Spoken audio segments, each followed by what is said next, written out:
Whenever I recount this story, I want to make it clear that I am perfectly sane.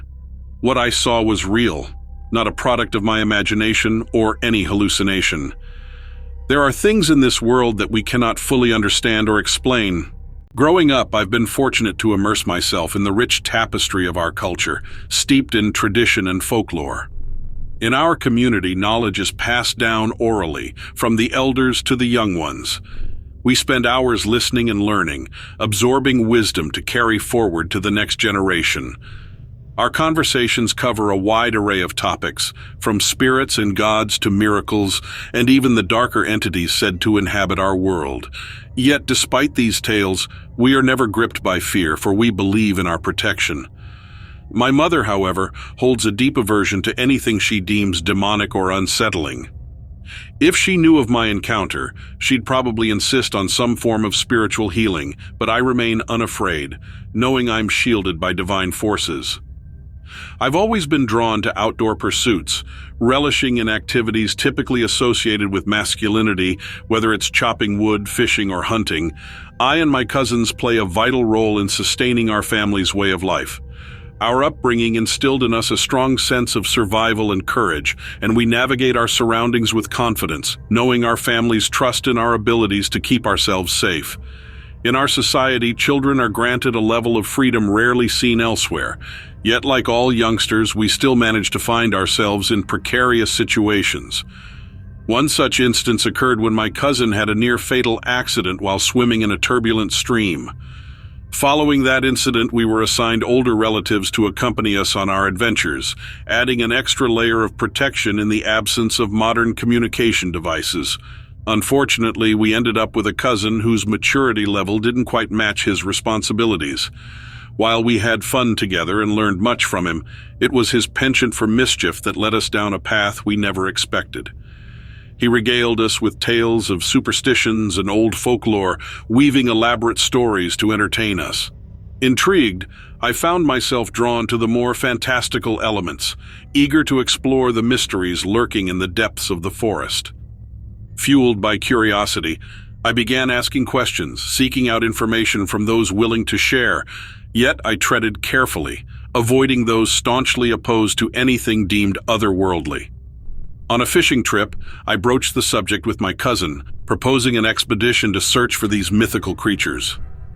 Initially taken aback, he eventually agreed, and we set out armed and determined to uncover the truth. As we ventured deeper into the forest, the foliage grew denser, enveloping us in a cocoon of greenery. Despite our initial enthusiasm, our spirits waned as the hours passed without a sighting.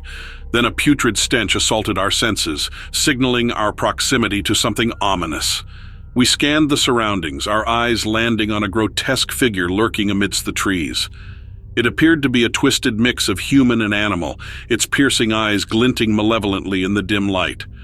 Our cousin's urgent command to halt jolted us from our trance, preventing us from falling further under its sinister spell. Though we beheld its form with our own eyes, it seemed otherworldly, a creature not bound by the laws of nature. The foul odor that hung in the air hinted at its unearthly origins, filling us with a sense of dread unlike anything we'd ever experienced.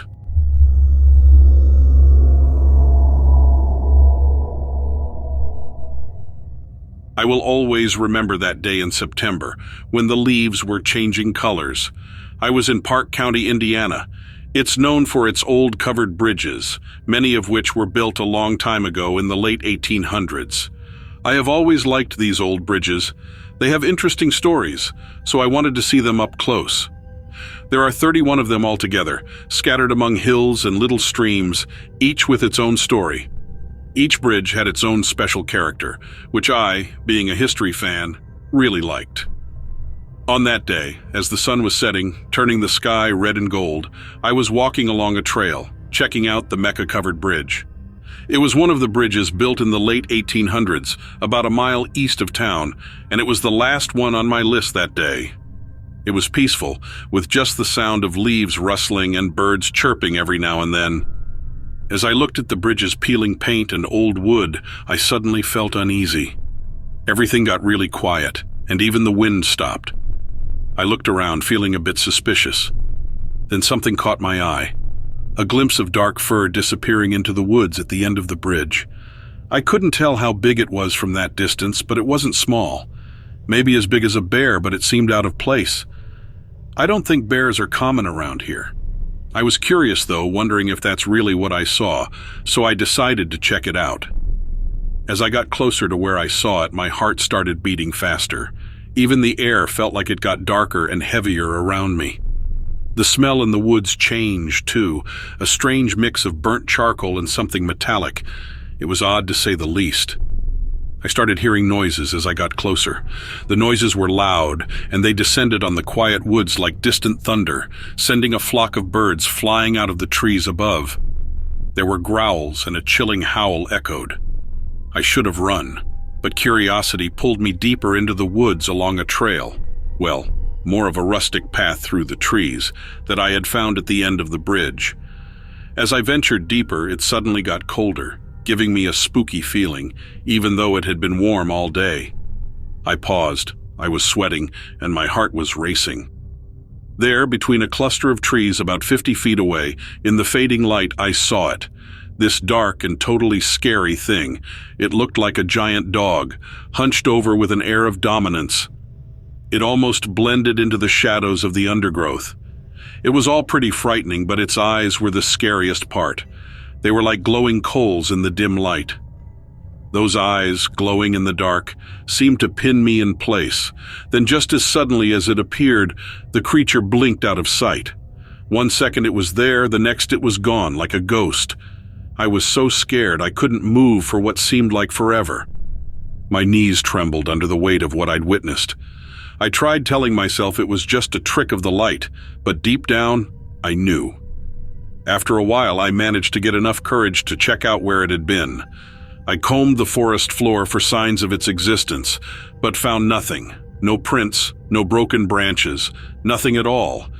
In the days that followed, I couldn't shake off the encounter.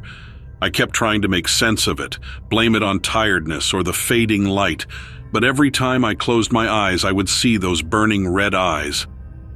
I couldn't stop thinking about those eyes, day or night. Had it been real, or was it just my mind playing tricks because of the shadows? Telling some locals wasn't the best idea. They laughed it off as a devil dog, a local legend. They said it was a phantom dog with eyes that burned like coal. No physical traces were ever left behind, and seeing one was known to scare people. Listening to this, I couldn't help but feel a cold shiver. Were these just stories to scare people, or was there something more to it? Could a creature like that really roam these forests, and was I the one to see it? To this date, I'm unsure of what I saw that evening in the woods. Maybe it was the devil dog. Maybe it was simply my mind playing tricks. Either way, I will never forget those vividly burning eyes.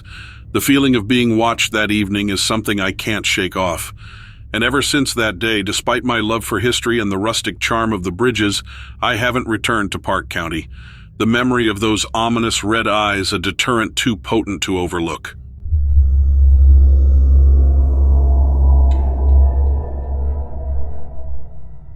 I have a job that deals with creatures, but not the kind you'd normally expect to find around here.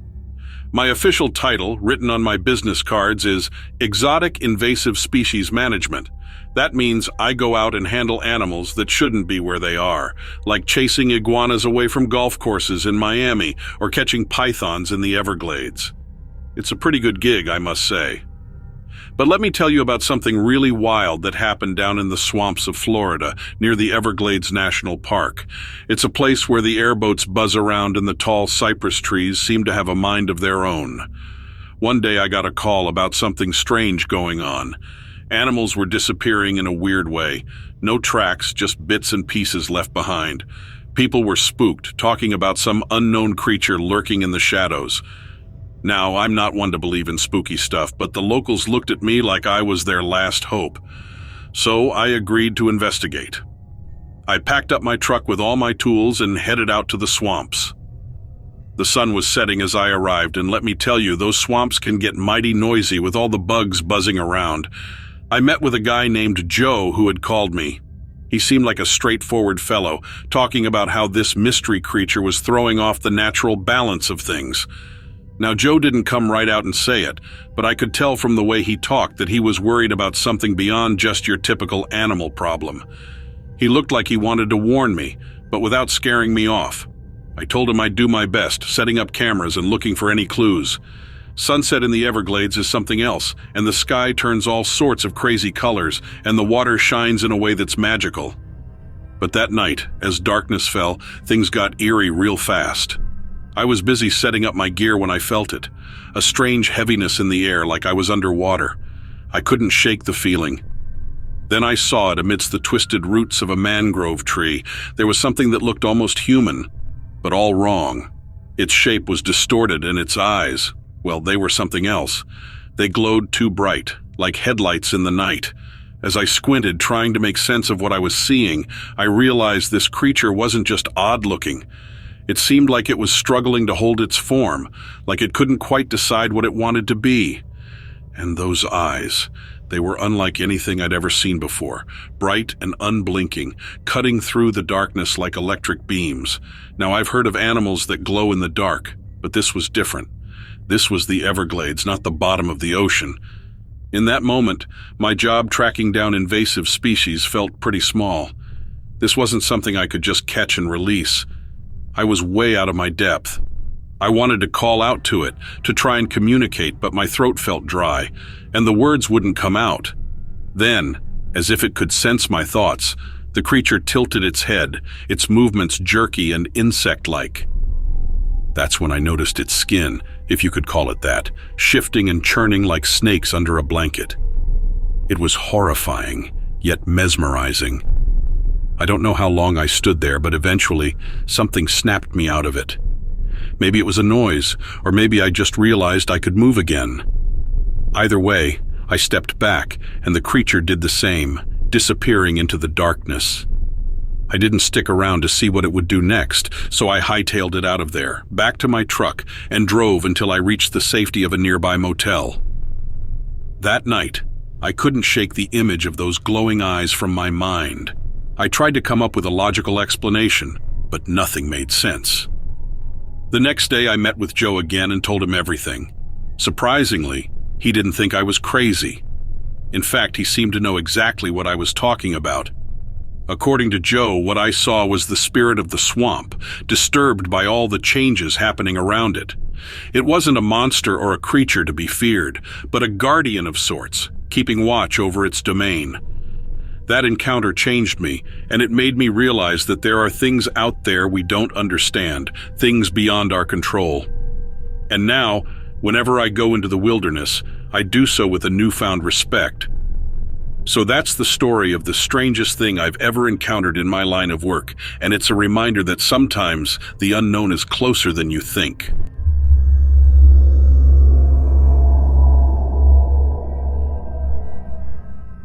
In the place where I live, there's this old abandoned warehouse at the edge of town, and it's not far from San Antonio, Texas. One evening, as the sun was setting, painting the sky with shades of blue and black, I decided to visit the old warehouse. I'd heard rumors about strange things happening there, and being someone who likes adventures, I couldn't resist the temptation to see it for myself. I'd been planning this for quite a while. It was a Thursday, around 7 in the evening, when I set out, and I thought I'd just take a quick look. This warehouse had a spooky reputation. It was all run down and perfect for explorers who liked a bit of a scare. I've always been drawn to such places. There's something about the quietness and the stories they hold that intrigues me. As soon as I stepped inside, I felt a sense of unease wash over me. It was unexpected, but I kept going. My flashlight was on, but it barely illuminated the darkness. The place was enormous, filled with shadows from all the stuff left behind. Graffiti covered the walls, and the floor was a mess, and it was exactly what you'd expect from an old abandoned warehouse. I wandered around the main floor, taking in the eerie atmosphere when I heard it, a soft skittering sound. It was like the sound of mice, but much louder. At first I thought it might be a rat or something, but it didn't sound quite right. It was too rhythmic, too deliberate. I stopped, shining my flashlight in the direction of the sound. As the light cut through the darkness, it landed on something that terrified me. There, in the beam of my flashlight, was a creature unlike anything I'd ever seen. It was crouched low to the ground, its body long and covered in what looked like wet, slimy skin.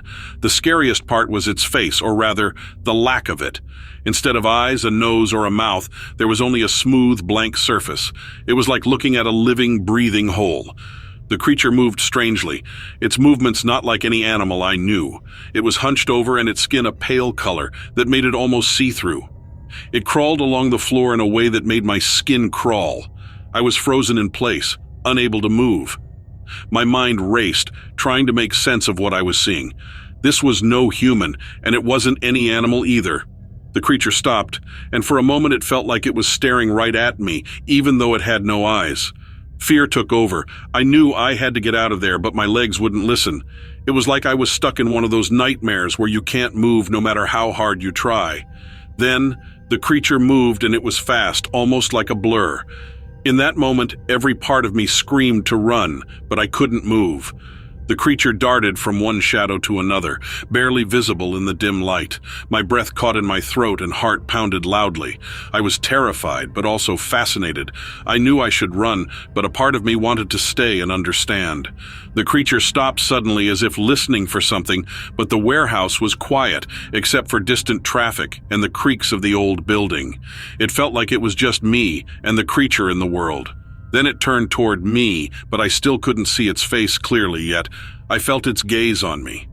I wondered if this was the end or if I was about to become a mystery.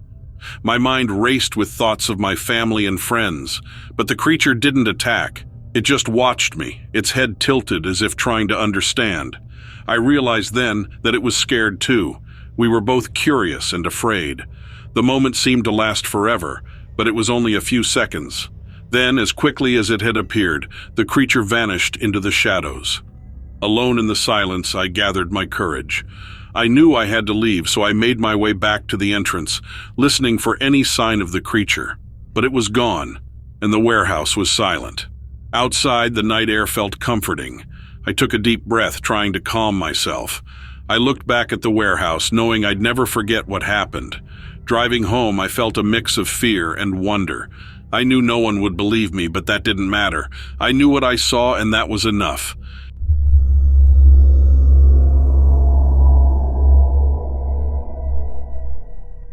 Living in the state of Idaho has its strange moments, especially when you're trying to find your furry friend in the wild.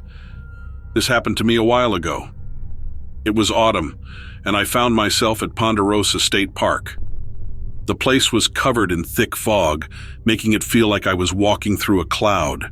My dog was quite smart, and she loved chasing after small animals like squirrels and chipmunks. Normally she stayed close, but on that day she disappeared. I usually don't get scared easily, but calling out for her in the cold of that night made me genuinely afraid. The cold air was biting, and the fog made everything feel distant, so I kept walking, calling out for her. But all I got back was silence. We had been through a lot together, so the thought of losing her in the wilderness scared me more than I thought it would. I wandered for what felt like hours with no response from her. I started feeling a real sense of dread, like when you think you've lost a true friend. The park was so silent that every sound I made felt loud. It was weird how my mind started playing tricks on me. The shadows seemed to move, and every little noise made me jump. I was about to give up when I heard something strange. It was a faint noise, like whispers getting closer. Standing there, every hair on my body stood up as I heard my name carried on the wind. I tried to ignore it, but it seemed too curious to ignore. Could it be my dog making those sounds, or was it something else? There was a part of me that wanted to turn back, but my curiosity got the better of me. The trees seemed to reach out like hands as I pushed forward. The wind made the mist swirl around, reminding me of the night's presence. Something definitely felt wrong, and the air smelled like smoke, but I couldn't shake off the feeling of unease. I couldn't help but wonder what could produce such a strange sound. Driven by a mix of fear and curiosity, I kept going until I saw a figure in the fog. The whispers grew louder, surrounding me, and the figure stood in a moonlit clearing, shrouded in mystery. Then, a gust of wind hit me, and I felt frozen in place. I squinted, trying to see the figure's face, but it was too dark. I remember thinking, what am I doing here? Is this real? My breath misted in the air as I tried to make sense of it all. The stillness was suffocating, and every instinct told me to run, but I couldn't move. The figure just waited, and the whispers continued. I had to make a choice, confront the figure or run away. What happened next? Well, that's a story for another day. As the whispers grew louder, I felt a chill down my spine. Then I moved closer to the lakeshore, my heart racing. The air smelled strange, like sulfur and burnt matches. Then a figure emerged from the mist. It changed size constantly, like it was playing hide-and-seek with the fog. It had horns on its head and wings in the shadows, but I couldn't see its face, and its glowing eyes were fixated on me. The whispers turned into a roar, and I finally ran, crashing through the undergrowth, but those eyes never left me. After running for what felt like forever, I heard a familiar bark. Then my dog came bounding towards me, and I felt relief flood through me. We made our way back, leaving the eerie stillness of the park behind. In the days that followed, I couldn't shake off the feeling of fear, but I learned something important. Sometimes scary experiences lead to relief. I never went back to the park at night, but I'm grateful to have my dog by my side. And sometimes I think about that night and hug her a little tighter.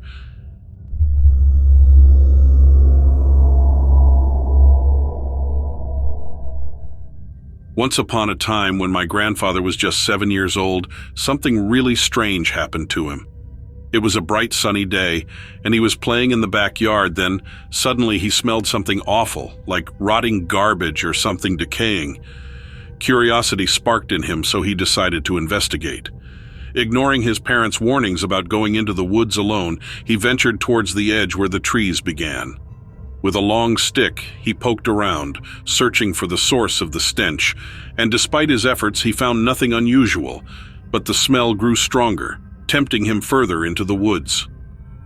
Carefully stepping to avoid any unseen dangers, he followed his nose until he reached a small clearing he'd never seen before. The stench was almost suffocating, but that wasn't the weirdest thing.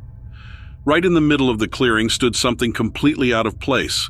A massive silver structure resembling a Rubik's Cube, but much larger, almost like a tall building. Its surface glowed where the sunlight touched it, covered in what my grandpa thought looked like shiny armor. At the base of the structure stood two figures unlike any he'd ever seen. They seemed human-like, but with strange, elongated heads and peculiar clothing that resembled some sort of work uniform. Despite feeling a little nervous, Grandpa couldn't resist their beckoning gestures. As he approached, it felt as if an invisible force was pulling him closer. He wasn't scared, just incredibly curious, and he couldn't help but think they might be aliens, like the ones he'd seen in his brother's science fiction magazines. Inside the structure, the walls seemed to glow with light from within, illuminating a long hallway that stretched farther than Grandpa could see. Walking alongside the aliens who chattered in a language he couldn't understand, he felt a mix of excitement and wonder. Despite remembering all the warnings about strangers, he couldn't believe what was happening. He wanted to see where the aliens controlled the ship, but there were no stairs or doors in sight. Eventually, they stopped at a seemingly ordinary section of the wall, and to Grandpa's surprise, the taller alien produced a card from its pocket and waved it in front of the wall, which opened like a door, revealing a room that resembled a doctor's office. Inside, more aliens awaited, standing in a line with their hands clasped. Before Grandpa could fully comprehend the situation, the aliens gently guided him to a table. Then he sat on a stool, wondering what they would do to him. One of the aliens approached, making soft chirping sounds. It reached out to pat his head before pulling out a giant pair of scissors. Panic surged through Grandpa as he realized what was happening. Then he started yelling, and everything went dark. When he woke up, he found himself lying in his backyard, not far from the porch. It was chilly and his head felt strangely cold. Running his hands over his body, he realized his hair had been cut in some places. That was where the story ended. When I asked him what happened next, he simply said he got in trouble for cutting his own hair.